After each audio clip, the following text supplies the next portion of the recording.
Selatan adalah salah satu negara yang berada di kawasan Asia Timur. Negara yang juga dikenal karena drama, musik, serta budayanya yang mendunia ini memiliki julukan negeri ginseng. Sebutan ini diberikan karena di sana banyak ditanami tanaman tersebut. Saat ini sedang digelar Asian Games yang ke-17 di Korea Selatan.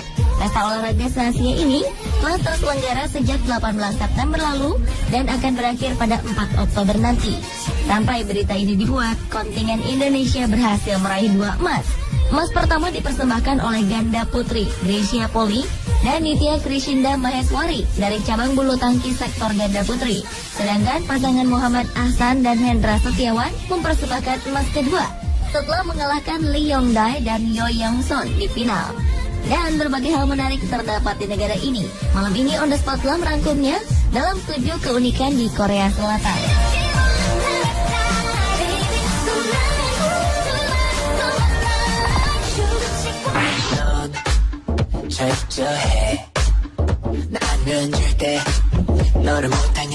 Ada beberapa peraturan unik di Korea Selatan yang tidak ditemui di negara lainnya. Salah satunya adalah mengenai usia. Perhitungan orang Korea adalah sistem perhitungan umur yang dilakukan oleh orang Asia Timur pada zaman dahulu. Ketika bayi dikandung ibu berusia 9 bulan, maka itu sudah termasuk 1 tahun sang bayi hidup. Maka pada saat lahir, otomatis bayi tersebut sudah berusia 1 tahun. Selain itu, Korea Selatan juga menerapkan wajib militer bagi para pemudanya. Lama wajib militer adalah 2 tahun. Dan peraturan ini berlaku bagi pria Korea jika sudah genap berusia 20 tahun dan memiliki kualifikasi sehat secara jasmani dan rohani. Beberapa dari mereka dibebaskan dari kewajiban militer dengan alasan tertentu. Namun mereka harus bekerja di instansi pemerintah sesuai dengan kewajibannya mengikuti wajib militer. Dan bagi yang tidak mau ikut wamil akan dihukum dan mendapat kesulitan untuk menjalankan kehidupan di masyarakat dan karirnya di Korea.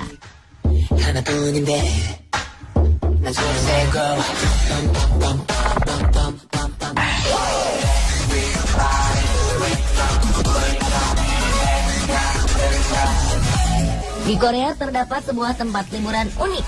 Mungkin naik kapal pesiar bisa dilakukan di negara manapun. Namun bagaimana jika kapal tersebut berada di atas bukit? Sebuah kapal pesiar di atas bukit inilah yang menjadi salah satu tujuan wisata yang cukup ternama di negeri ginseng. Kapal pesiar di Jeongdongjin ini ternyata adalah sebuah hotel.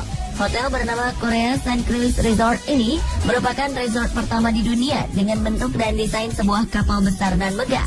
Panjangnya mencapai 165 meter dengan tinggi 45 meter. Dari kejauhan, hotel ini bagaikan sebuah kapal pesiar sesungguhnya yang sedang berlabuh di atas bukit. Tak sekedar tempat menginap biasa, para pengunjung juga bisa merasakan sensasi berlayar dengan adanya deburan ombak dan suara kapal pesiar yang seolah sedang berlayar. Hotel dengan 211 kamar ini diresmikan sejak tahun 2002. Untuk menginap di sini, Anda harus menyiapkan dana sekitar 80.000 won atau sekitar 1 juta rupiah per malamnya.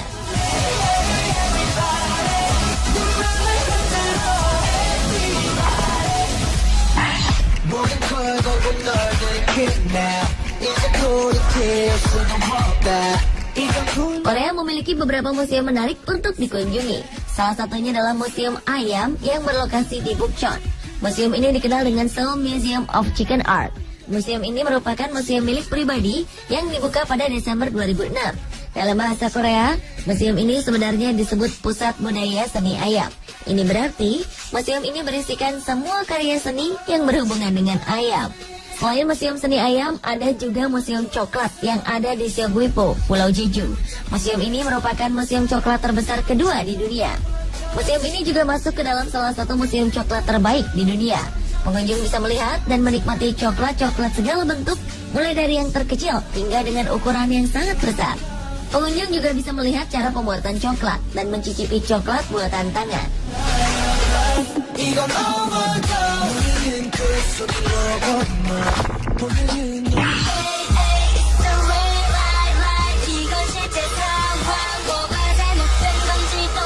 Korea Selatan juga memiliki berbagai macam festival yang sangat menarik. Salah satunya adalah Festival Pasir Pantai atau Haeundae Sun Festival. Ini adalah festival di mana orang bisa berkreasi sepuasnya dengan pasir pantai. Di Haeundae Sun Festival ini, semua bentuk karya seni boleh dipamerkan.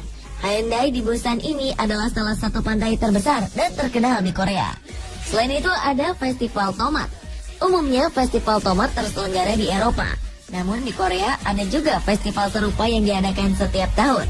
Festival bernama Gwangju Taichung Tomato Festival ini berlangsung di Taichung, Provinsi Gwangju. Wilayah Taichung dikenal sebagai daerah penghasil tomat terbesar di Korea Selatan. Dalam festival ini, pengunjung bebas memetik tomat yang siap dipanen sepuasnya untuk kemudian dibuat saus tomat, bahkan mandi tomat. Ada pula Festival Lumpur Boryeongwon Festival. Festival ini lebih dominan diikuti oleh orang asing. Kegiatan festival ini meliputi berendam dalam lumpur, gulat dalam lumpur, dan berenang-renang sebagaimana berenang di kolam.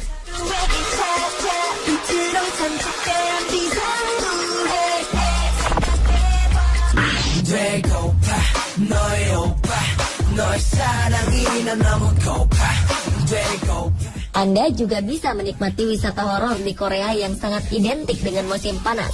Untuk menikmati wisata ini, Anda bisa berkunjung ke desa Yongin yang mempunyai sebuah tradisi bernama Guishin yang hanya dilakukan saat musim panas. Penduduk percaya bahwa musim panas merupakan waktu bagi jiwa orang yang sudah mati untuk terperangkap di bumi. Tidak berbeda dengan tradisi Halloween yang dipercaya oleh masyarakat barat, jiwa orang mati yang terperangkap tersebut kemudian berkeliaran di pedesaan. Bedanya, Halloween diadakan pada akhir bulan Oktober. Keyakinan ini kemudian dimanfaatkan untuk membuat wisata horor yang sukses menarik kunjungan wisatawan. Desa ini kemudian disulap menjadi rumah hantu dalam satu perkampungan penuh. Tema horor diterapkan pada rumah, properti, dan bahkan warga desanya. Sebagian besar pengunjung menyatakan bahwa wisata ini lebih seram dari perkiraan mereka dan mampu membuat pengunjungnya lari terbirit-birit.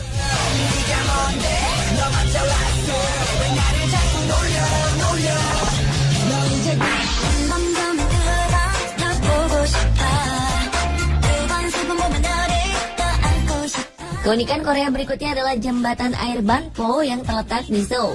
Jembatan ini adalah jembatan utama kota Seoul yang terbentang di atas Sungai Han. Fungsi utamanya adalah untuk menghubungkan kota Seoul dan Yongsan. Jembatan ini dibangun di atas jembatan Jamsu yang membentuk dek ganda. Ini merupakan jembatan dek ganda pertama di Korea Selatan, sekaligus sebagai jembatan air mancur terpanjang di dunia yang ditetapkan oleh Guinness World Record. Uniknya, jembatan Jamsu masih berfungsi sebagaimana mestinya. Jembatan yang dibangun pada 1982 ini telah menjalani renovasi besar-besaran dengan memasang air mancur dengan 10.000 selang yang membentang di kedua pinggirnya pada 9 September 2008 lalu. Dan seketika itu jembatan ini berubah menjadi objek wisata menarik. Apalagi ketika jembatan ini menembakkan 190 ton air per menit dengan menggunakan air sungai yang ada di bawahnya.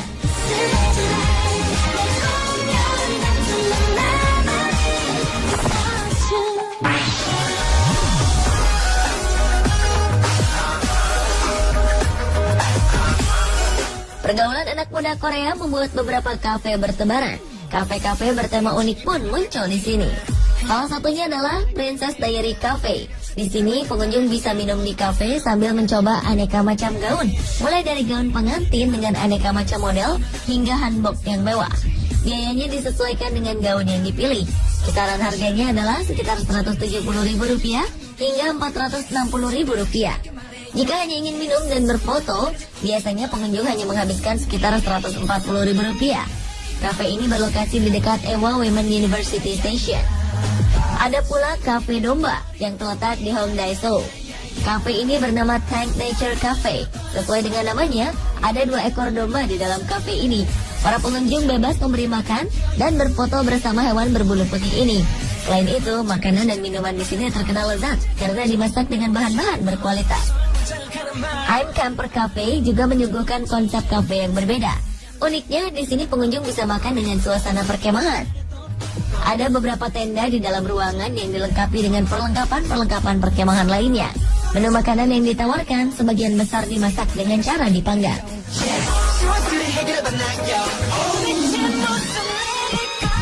Pemirsa, itulah ketujuh keunikan dari negara ginseng Korea Selatan versi on the spot.